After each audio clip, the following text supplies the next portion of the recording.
MSW Media.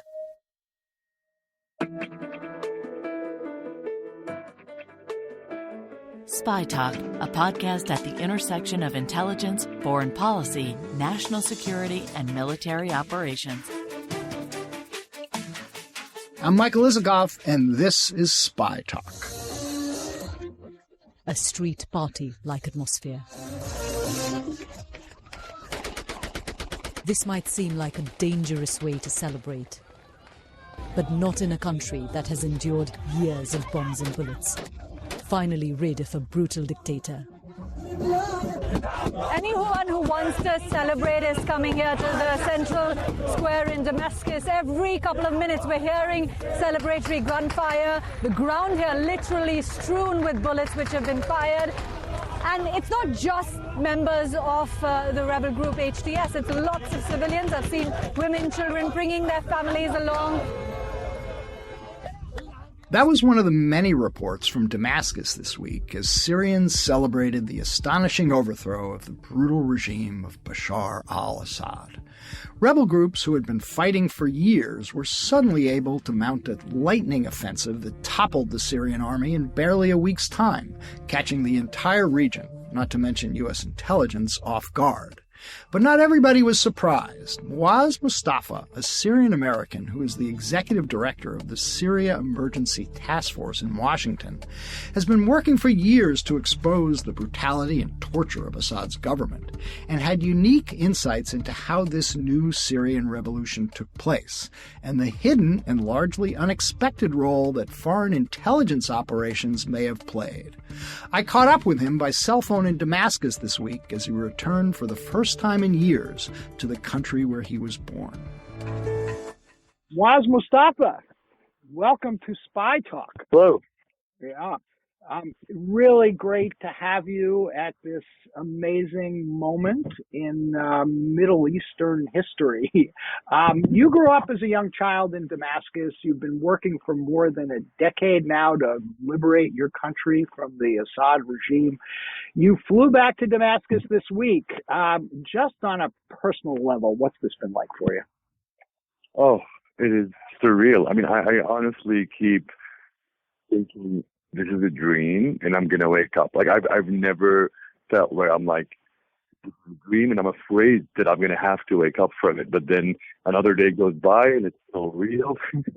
And it's just amazing. I mean, when I arrived, as I was in the suburbs of Damascus going in, I think the people in the car with me just thought I was crazy because I could not stop crying. Tears of joy, of course, but I mean, to think that Damascus is finally free of Iran, Russia, and Assad, that I could see family members that I couldn't even talk to on the phone, that I could walk on the soil that I was born on. It is an incredible feeling, and it's frankly indescribable. Give us a sense of what it's like in Syria right now. We've all seen the images of the prisoners being released, of the statues of Assad and his father being tumbling down. But what's the mood like? What are you hearing from people on the street? People feel like a huge sort of nightmare has been lifted from them, and they are just jubilant. I mean, driving down, I drove from Turkey down to Damascus, so I went through Idlib, then Aleppo, then Hama, then Homs, all the way to Damascus. And in every one of those cities, people are waving the revolution's flag, they are singing, they are dancing literally in the streets. And at the same time, it's bittersweet. I mean, so many people lost their lives. 1 million people lost their lives. 14 million people were displaced. Hundreds of thousands were tortured to death and incinerated or thrown in acid pools or in mass graves. And so many people are still that are come out of prisons. We don't know. Like, they don't remember their names. They don't have the numbers for their families. I ran into someone yesterday, just got out. And he said, I just want to see my daughter. She's 4 years old. I'm not sure where she is in the world, and my wife is. I'm not sure what their number is, but please let the world know. And thank God there was an NPR reporter nearby. So, like, talk to NPR, they'll put it all over the place. Maybe someone listens and knows where your family is. So people are jubilant. They're very happy. But it's like a country that has left this abuser that they have for so long, and you can tell people are happy, they're relieved, but they have these PTSD. Like, I'll give you an example. I was walking in Damascus, and there were these little kids that came up to me, and they said, "Hey, sir, is it okay if we rip down that photo?" And it was a photo of Bashar al-Assad, and I was like, "Absolutely, it's okay." And then they said, "It's they were asking you if like, it's okay." Yeah. They're asking me if it's okay. And I said, of course. And then they were like, it's your responsibility if Assad does anything to us. I was like, Assad's gone. They're all gone. There's nothing to fear. And then the kids went on to rip down the photo of that dictator. It's an amazing feeling. It is bittersweet in many ways, but it is a relief that Syria finally belongs to its people, that it's finally free. Well, of course, a lot to dig into about what the future is, but everybody has been astounded by the lightning advance of the rebels in retaking Aleppo and then going on to Damascus. I think even, Western intelligence agencies didn't see any of this coming. But you told a fascinating story the other day about how you had a heads up this was coming. Tell us about that. So look, I think everyone, including me, were surprised by how successful and how many cities were taken right away. I was told a while ago that, hey, Mouaz, we wanted to let you know there's this new operations command room. It includes all these factions, including HTS in the lead, and we plan to make a major operation to take advantage of Iranian-backed militias being off balance and Russia being, hopefully losing in Ukraine. And I was excited to hear that. I mean, they've been kind of stuck in this one place. I thought they would go and liberate a few towns and some IDPs can go back. I mean, we were in a school for orphans. They got bombed. We had to move them to the border. And I figured, you know what, I can move the school back to its city if these guys make this operation. What I didn't know, what shocked me, like it shocked everyone else, that how well planned it was, that they took Aleppo in 2 days and then went on to take the whole country in a matter of a week. That, I think, is something that they didn't even see coming. But as you told it the other day, and I just want to be clear on this, you were in Washington and you called to a command center in Idlib. And this was, if I have this correct, right after the Israeli pager operation in September, exactly, aimed at Hezbollah. A day after, maybe. It was That's the right. day It was the day after. after the major operation is when I was told about the major operation. And what prompted you to call then to the operations center for the rebels, and did they link it to the pager operation that Hezbollah had just been damaged? I didn't call them. They called me. Yeah, I didn't call. They had reached out. I didn't even know there was a joint operations command room that had, been put together. They called me and told me that was done. And then they said, look, we're gonna do this. And I think the reason they wanted me to know is, I mean, it's a good question why they wanted me to know, but I think they know that they had an ally in me, right? I mean, I've been SETF, my organization has been working for 14 years to, free Syria, and we brought the Caesar file out. Of course, I gave you that Caesar photo that you showed Bashar al-Assad. I went to that exact same spot, but this time completely without, intelligence agents all around. And so, I think it was a heads up. It could have Did been they mention something good going to happen? Did they mention the operation targeting Hezbollah? They didn't mention it specifically, but what they said to me is that, Hezbollah and Iranian-backed militias, now that some of their leadership are gone, are off balance. By the way, the operation didn't start till after a while, so even more more like targeted sort of assassinations, I guess, of Nasrallah and everybody else, on that level of Hezbollah, amongst others. So when that happened, I actually called back and I was like, where's this operation? And they're like, right. It's still going to happen. So they did mention that with Iran and Hezbollah and their militias off balance by the loss of their leadership, this was the time to move. Mm. So the combination of the weakening of Hezbollah through these various Israeli operations, really, the pager and then the assassination of Nasrallah, is what gave the impetus for the rebels to launch their offensive?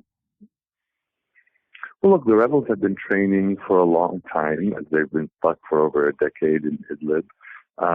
They have been waiting for the opportunity, and I think they looked at two things. They looked at Israel and Iran's multi-front war and how Iranian proxy leaders were going and getting taken out, and then they looked at Russia and its actions and the brave Ukrainians in their fight against their invaders. It included the fact that, Russia had taken out some air assets out of Khmeimim Air Base, the base they have in Syria that they used to bomb civilians with. And frankly, there was coordination too with the Ukrainians who, as far as we and they are concerned, we're in the same war, a fight of authoritarianism against pro-democracy forces, freedom against tyranny. Right.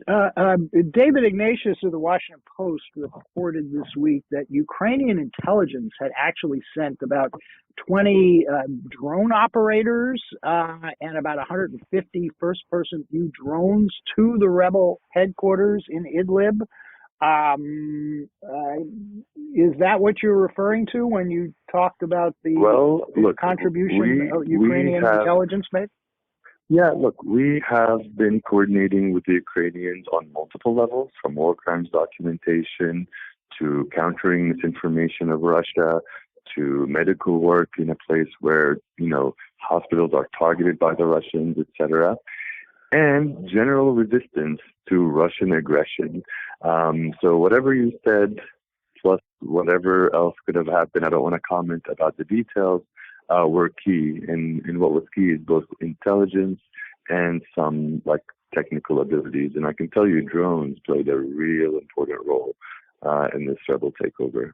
Okay, well, like Ignatius has reported this, is that consistent? The drone operators from Ukrainian come out, intelligence? I guess, then it's very consistent. I would say 100%. Yeah, okay. So you were aware of that. And by the way, when they reached out to you, when the rebels reached out to you, who was it that reached out? And did you know them? Had you had prior dealings with them?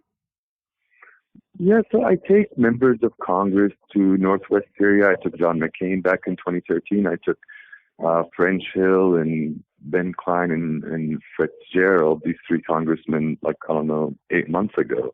And I've also taken a lot of media. I was with 60 Minutes, and we spent a night in Idlib and Aleppo. And whenever I go there, I, always coordinate with the different factions, make sure, security's tight, and make sure, nobody's stopping at the checkpoints and stuff. And again, we run a school for orphans and a women's center and a women's high school in Idlib, for example, and in Aleppo. And so I've known these people, these different fighters, the different factions that they evolved over time and different folks. So they knew me well. Plus they know me well again from the Caesar file, the Damascus file. And the fact that I go back and forth, especially with journalists, as I am now in Damascus again with multiple outlets, we have a good relationship because they wanted the people for a long time. They want the world to know what's happening to them. And so, the person that contacted me was actually the media coordinator and advisor to the operations command room. And he had called to say, hey, I've got some good news. Here's what we're looking at. Didn't go into details, just said we're going to make a major operation. We're going to take advantage of, Iran and Russia's, weakness at this point. And we all knew, the Assad regime is nothing without Iran and Russia, and that was proven in a week. And so this was in September, and it was the day after the Israeli pager operation. You mentioned you've been taking U.S. officials to the Syrian border for years, and that's certainly true. You've taken a whole bunch.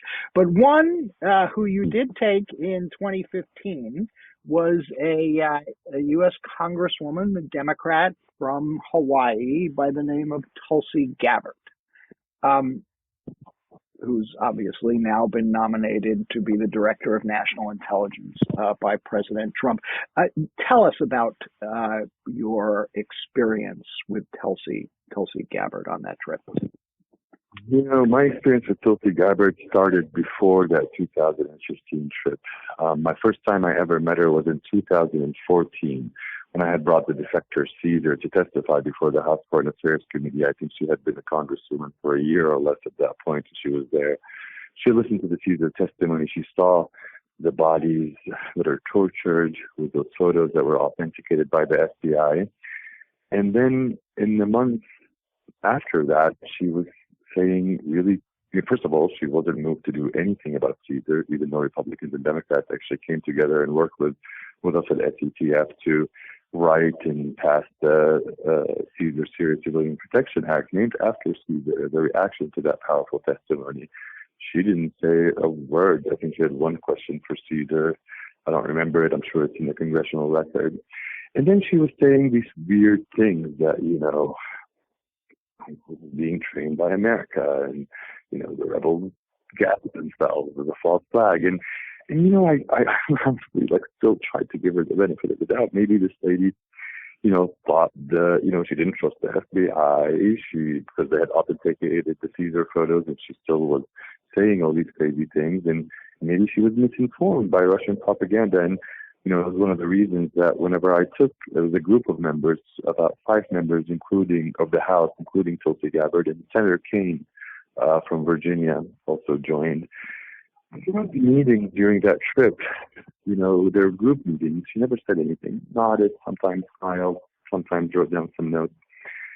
And I was, I didn't know, maybe we're getting through to her, maybe not. So I took an opportunity when we were walking in this displacement center where it was just Tulsi, and there were these 2 little girls burned from head to toe, their whole families killed by a Russian or Assad or both airstrike. And I said, hey, Congresswoman, these little girls want to talk to you. And she was okay. And they said to her, Russia and Assad struck us with their warplanes, and they killed our families and burned us. Her response was, how do you know it was Russia and Assad? How do you know it wasn't ISIS? It was that point that I realized it wasn't a matter of just not trusting U.S. intel. It wasn't a matter of just, being a victim of misinformation or propaganda. Tulsi Gabbard is, whole line and sinker. She drank the Kool-Aid of, North Korea and Putin and Assad and all these adversaries of the United States. And she, no matter what, no matter if she saw the Caesar photos and dead bodies, no matter if she saw the little girls burned from head to toe, who told her what happened to them later, 12 and 9, they have no reason to lie. They're literally burned from head to toe, and she still kind of dismissed that. As a matter of fact, that question was horrendous. She was skeptical of their story, of their accounts. Experience. Yeah, she was skeptical of their accounts. Yeah. Wow. Sorry, my phone line goes in Syria. It's cut out a little bit. Yeah. I was saying she was skeptical of what she was skeptical, and she almost was she obviously knew. It wasn't skeptical. She knew what happened, but she still wanted to defend the Putin-Assad line regardless. That's what's so dangerous. Look, Syria is now free. I am still working as hard as I can to let everyone know who Tulsi Gabbard is, not because she's any longer a danger to Syria, because she supported this genocidal narco-trafficking animal dictator for so long, but because she's dangerous to the United States. I mean, you're talking about the 5I, the countries that share intelligence with us. If I was any one of them and she was DNI, there's no way I'd share intelligence. And if I did, I'd give misinformation knowing that it'll get back to Putin. And, she's one of these people that criticized our ally Japan before. And I bet if you ask her how were things in North Korea, she'd be better than what the fake news says. I mean, this is someone who, despite all the evidence in the world, doesn't have a touch of humanity in her heart. I think if anything, I think she thought those little girls deserved what happened to them. And she was willing to lie, willing to do anything to, again, push this worldview of our adversaries. Right. Someone who we can't trust. Look, can I mention, after that trip, well, we could talk some, I want to make sure I address your points, but I could tell you that trip is where I completely lost any hope that this person could even be convinced of anything. She would lie if she knew the truth. It wasn't a matter of Russian propaganda she watched and repeated. She endorses Russian propaganda without even reading it. As a matter of fact, she would go even further in the lies than the Russians do. Someone like that doesn't belong in Congress or government, much less as director of our national. Now, that was your trip there with her was in 2015. It's 2 years later, in 2017, that she goes to Syria on her own, on a privately funded trip, meets with Assad, and then echoes Assad's talking points, produces a video that seems like a propaganda video for the Assad regime. A lot of questions about that trip, who paid for it, and what role the Syrian government might have played in escorting and arranging and facilitating this. Is there any hope of learning more in the files that presumably everybody is going to be anxious to start pouring through now that the regime has fallen? Absolutely. I mean, first of all, the FBI and our, government should investigate the people that arranged her trip and investigate her and what, who she continues to communicate with. I mean, I guess not anymore since the regime's been wiped out, but up to now. But in terms of evidence of what she did here and who she talked to and how she was being used to, support our enemies and undermine U.S., there's not just hope, it's almost guaranteed that files will emerge. I mean, as I'm going around Damascus, I've been looking for Austin Tice, so I'm going to all these intelligence branches, and, right. Security buildings and so on, and they were meticulous in documentation. I'm talking about everything was written down, not digital, and stored. From the tiniest things to the biggest issues, Tulsi Gabbard would have been one of the biggest priorities of Assad, Russia, and Iran, and IRGC, etc. So it's only a matter of time for files that speak specifically about what she did here, who she talked to, and who she was communicating with, probably even what messages she's sending to, her handler and vice versa. That would all be recorded. So it's a matter of time as we go through these thousands and thousands of documents and thousands of boxes with hundreds of documents in each. It's a matter of time before some of this stuff emerges about the real Tulsi Gabbard. We'll take a quick break, and when we come back, we'll talk to Moustafa about the Islamist group, HTS, that has led the rebel offensive and whether it has truly shed its terrorist roots. And we're back with Mouaz Moustafa on the phone from Damascus. Now, of course, there's a lot of apprehension about the rebels who have seized power, particularly HTS, which was formerly the al-Nusra Front, aligned with al-Qaeda. Jolani, the leader, was, fought under ISIS many years ago. He's a designated terrorist by the United States government, as is HTS. How much can we trust these particular rebels who seem to be in power at the moment in Syria? Look, I don't want anyone to trust anyone's words. I want people to judge people by their actions. But let's just get some background. HTS is a new body after Jabhat al-Nusra was dissolved.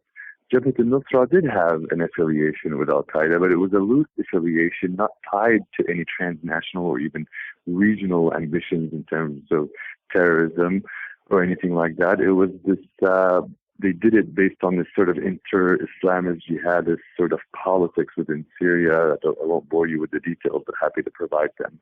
But after that loose affiliation with Al-Qaeda that did not have anything to do with transnational terrorism or targeting anyone or anything outside of Syria, they went on to make HTS, and Al-Qaeda was pissed, right? They cut all these ties.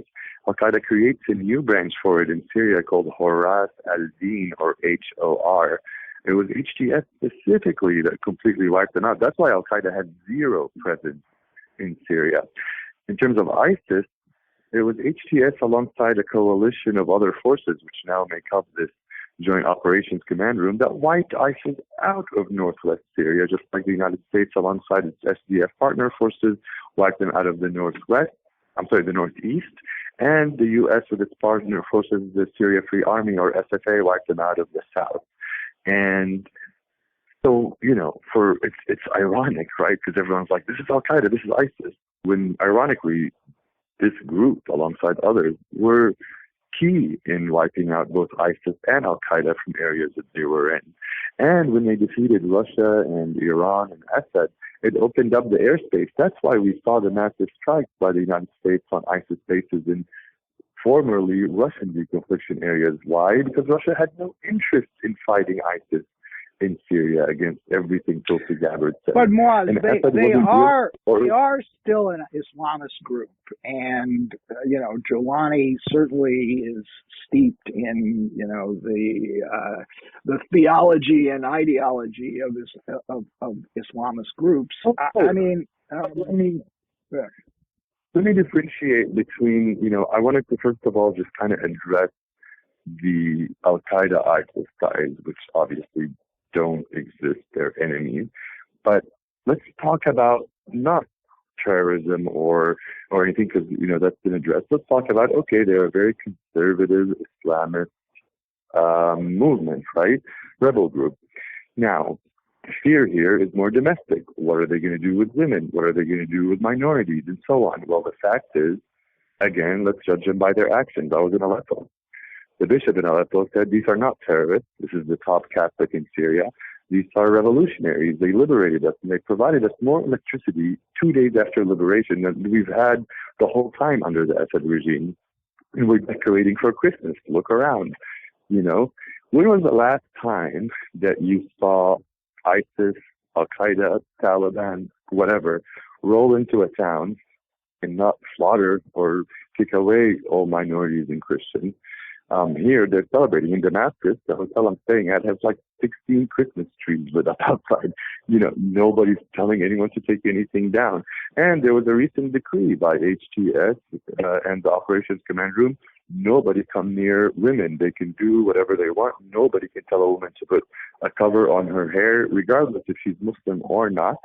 And again, these are promising things in terms of the actions that they're doing, in terms of how they would rule Syria, a country that needs to be democratic, that needs to be pluralistic, that needs to really take care of all its, citizens, Christians and Muslims, Israelites, Sunnis and Shia, Kurds, Arabs, Armenians, and the list goes on. And so far, that's exactly what we've seen. That's what I can speak to. We shall see. Now, another development that has gotten a lot of attention and raised concerns is the Israelis have been bombing Syria, destroying the remnants of the Syrian Air Force, military bases, chemical weapons stockpiles. How is that being received among the rebel groups and, people in the street in Syria? Well, the people in the street are pissed. It's scary. They just finished a war, and then in one night, it's like all hell's broken loose with bombing and fires and things everywhere. Now, in terms of chemical weapons, it's funny that people got concerned about chemical weapons after Assad, as opposed to when the guy who was using it on children had it. And I don't understand, why didn't Israel and the rest of the world go bomb the chemical weapons sites then? Why didn't they bomb the airfields and the Air Force that was dropping barrel bombs and cluster bombs and white phosphorus and all kinds of, internationally banned and conventional weapons on civilians? Why is it that now that happened? Look, all I would say is this is a chance to have a new Syria that is a valuable and important ally to the West in general. And again, they had made a decree. They had said that they're willing to have the United States and the United Nations come in, find the chemical weapons, take them and destroy them. Wouldn't that have been better, as opposed to, Netanyahu essentially called them Nazis and then carpet bombed every, military installation, destroying the entire military of Syria, right at the time that the person who was using it to kill everyone, didn't. And no one did anything about it. So look, the chemical weapons are gone. But I hope that going forward there isn't any more aggression by anyone against Syria and anything. Syrians are sick of war. They don't want war with anything. And look, even the new government in Damascus said nothing about this. They kind of, I think all they want is peace. And we should help them, not just find peace, help them find democracy. Mouaz, you have played a crucial role in exposing the horrors of the Assad regime. And one thing you did in particular was you helped the world learn about the Caesar photos, one of which you gave to me, or a few of which you gave to me when I went and interviewed Assad in 2017 to confront him about it. These pictures taken by a regime photographer codenamed Caesar, smuggled out of the country, thousands and thousands of the most, horrible photos of emaciated, burned, tortured bodies stacked up in Assad's prison. Have you, the real hero of the story, of course, is Caesar, the ultimate whistleblower. Have you been in touch with him since the developments of the past week or so? And is he prepared to come forward now publicly for the first time and tell his story?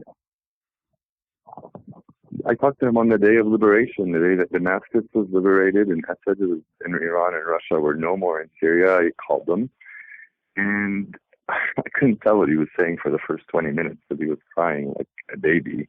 Frankly, so was I. And then when we were able to, put ourselves together, he was like, finally free. Can I, in the future, can I show myself? I was like, of course you can. So I don't know when he's going to be ready to do that, but he can do that any day now, and I think he will at some point. But he's been ecstatic, and he was so glad to see that, he helped. He helped in liberating his country, and then he told me, well, we don't need the Caesar bill anymore. We don't need the Caesar sanctions anymore. And of course, I agreed. But I think in the future, Caesar will show himself and tell the world the story. Well, I am certainly eager to hear it directly from him. Look, just to wrap up here, Mouaz, I can only imagine how emotional a moment this is for you. You were born in Syria and spent your early childhood there. Yes, sir. Yeah, I was born in Syria, and I moved to the United States when I was 9. And I have the most fond memories of Syria. I mean, every time I come back here, even during the war, it was children who I identified with the most because I was a child when I lived here. It's been incredible. It has been a dream that I thought would never come. I mean, there were so many times that I felt like I lost hope. There were so many times that so many people were like, "Oh, you just got to move on. It's endless." But it wasn't. We just had to hold on. And at the end of the day, Syria is free. And to see good triumph over evil in a world that has been so dark lately, it's hopeful.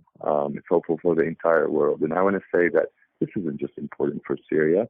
This is a new Middle East without Iranian hegemony and without Russia with a warm water port. This is a new Middle East and a new Europe, because millions of Syrians will be coming back from neighboring countries and from Europe back home. And that's good for everyone. And that's exactly the opposite of what Putin wanted. I mean, Putin wanted a bunch of refugees into Europe, the rise of extreme right-wing parties, the division of the European Union. And when I was in the UK, I remember as they're campaigning for Brexit, they had these big buses had these big ads of Syrians crossing over the border in like Slovenia or something. And that was a big way of getting, the United Kingdom to exit Europe. No one ever cared about Syria, even though it had such implications on the whole rest of the world, including Western democracies, national security, on multiple levels. But at the end of the day, the Syrians freed themselves by themselves. No Turkey, no Qatar, no Gulfies, no U.S., no nobody. As a matter of fact, the Biden administration went out and said, de-escalate. These are all terrorists. We had nothing to do with this. What was he asking for? De-escalating the liberation of concentration camps that also included Americans? Look, the world has been disappointing, but the fact that the Syrians freed themselves by themselves not only benefits the world, but it also gives them the independence to forge their way forward, and I'm here to help with that any way I can. Right. Well, you have certainly played an important role in this, and I think you can take some pride in what you have done to help liberate your country. So, Mouaz Moustafa, I want to thank you for spending the time. I know you're incredibly busy there in Damascus, but please stay in touch and stay safe. I definitely will, and I want to give some good news before I hop off. I just found an American citizen who was arrested by the Assad regime named Travis, and he'll be coming home soon. This is another after effect of a tyrant losing to freedom fighters. It's a pleasure, Mike, being on here, and thanks for having me on. Hope to see you again soon. Sure enough. Okay. Thanks, Mouaz. And that's it for this week's Spy Talk. Be sure to check out our complete podcast archive on Apple or wherever you get your podcasts. And if you haven't already, do check out the spytalk.co news site on Substack, where we offer a steady diet of scoops and original analyses on the intersection of intelligence, foreign policy, and military operations. Just Google Spy Talk and you'll quickly find your way there.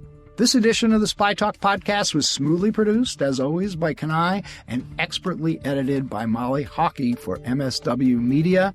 That's it. See you around. I'm Michael Isikoff. Thanks for listening. For more original reporting and insights like this, subscribe to spytalk.co on Substack and follow us on Twitter at @talk_spy.